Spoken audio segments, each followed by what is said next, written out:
Supporters of Donald Trump have launched a supposed boycott of Rogue One, a Star Wars story, because they've been misled about some reshoots that recently happened in the film. Now, this is entertainment-y and admittedly petty on both sides, but the reason I want to talk about this is I think it reveals quite a bit about some of the most vocal Donald Trump supporters on social media, and especially about the white supremacists who call themselves the alt-right. So it started off when this guy, and I'm not going to give him any publicity, wrote a series of tweets like this. Star Wars writers rewrote and reshot Rogue One to add in anti-Trump scenes, calling him a racist. Disgusting.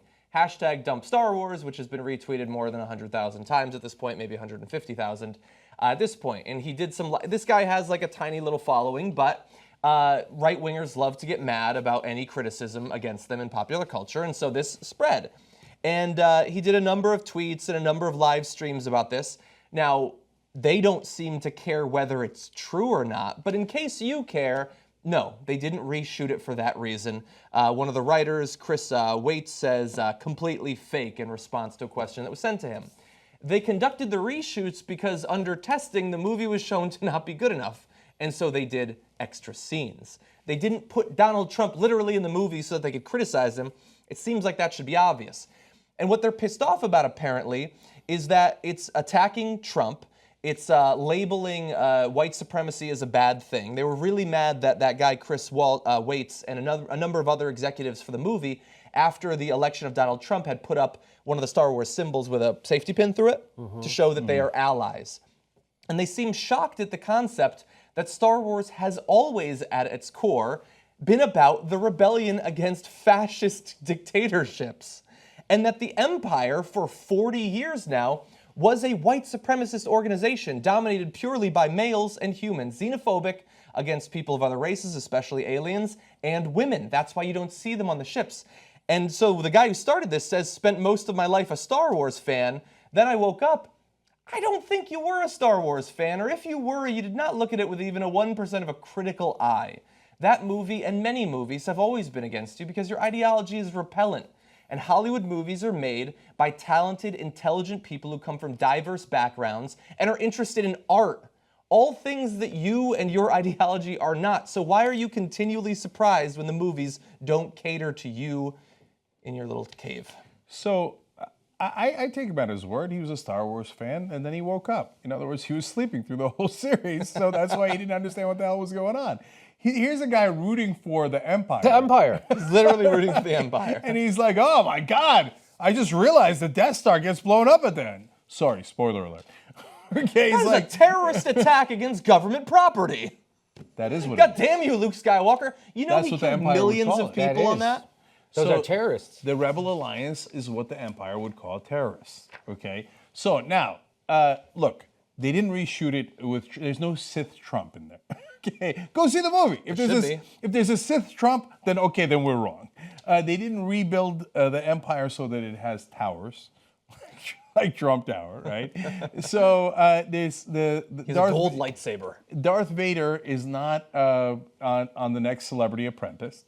It's just not true. The story's not true. The part that is true is that some of the writers and people involved in the movie are liberals, and so they didn't like Trump winning. Okay, so are they? Why are you so triggered by that? I mean, do you need a safe space from progressives? Whoa. No, Cenk, it's even worse than that, though. I mean, they literally have used that language. They're attacking liberals as being special snowflakes that need a safe space and can't take criticism. He came up with this rumor that a movie he supposedly liked, and I'm sure we'll end up seeing anyway, might be critical of a politician that he likes. And since last night, he has written literally hundreds of tweets about it.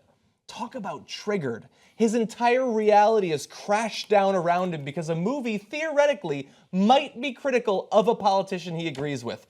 And it has taken over everything that he is as a human. So the Mel Gibson movie about Jesus Christ. Last Temptation. Last Temptation, right? Bloody nonsense drivel. I saw it. And well, I mean, if this is what Christianity is, it's weird and macabre and all this stuff, right? But I wasn't a snowflake about it, right? I wasn't like, oh my God, we have to boycott it. It has something I disagree with, okay? No, everybody, let's get together, okay? But let's all get triggered together and huddle together in a safe space. So, okay, then don't go see the movie. I don't care. I mean, if you're rooting for white, I don't know. Like, I guess, I don't know if he's saying white supremacy rocks, and hence, I can't believe they're against it, in which case, sad day for you. Or I guess he's saying, no, it's not fair to say Trump is a white supremacist. You know, he would be part of the Rebel Alliance? Doubt it. Come on. You know, the billionaire guy who lives in the tower, who's the now, Like fortunately or unfortunately, depending on your perspective, the most powerful man on earth, is part of the Rebel Alliance? Okay, you don't believe that. Oh.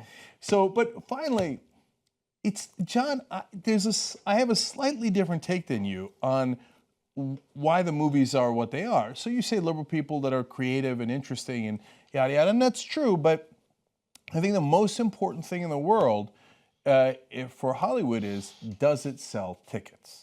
And the guys who run the production companies and the Hollywood companies are actually financially conservative. They just want the money, okay? So you know what sells? The little guy fighting against the big guy. Yeah. And the empire is never the good guy in the movies. You go look movie after movie. You look at Braveheart. You look at Avatar. You look at Star Wars. You look at any movie you like. The big guy with all the power who's crushing the little people is never the good guy. The diverse people with a ragtag group of folks who get together and overtake them and actually win their freedom, etc., those are the good guys. Because that's what human beings like. That's why enjoy your victory for the moment being in politics, and I get it, and you get to, you know, celebrate that, etc., right?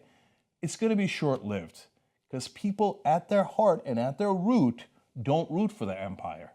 And Donald Trump and all his Goldman Sachs buddies that are in his cabinet now, they're the fucking empire. There's so much more TYT content if you sign up for membership at tytnetwork.com/join.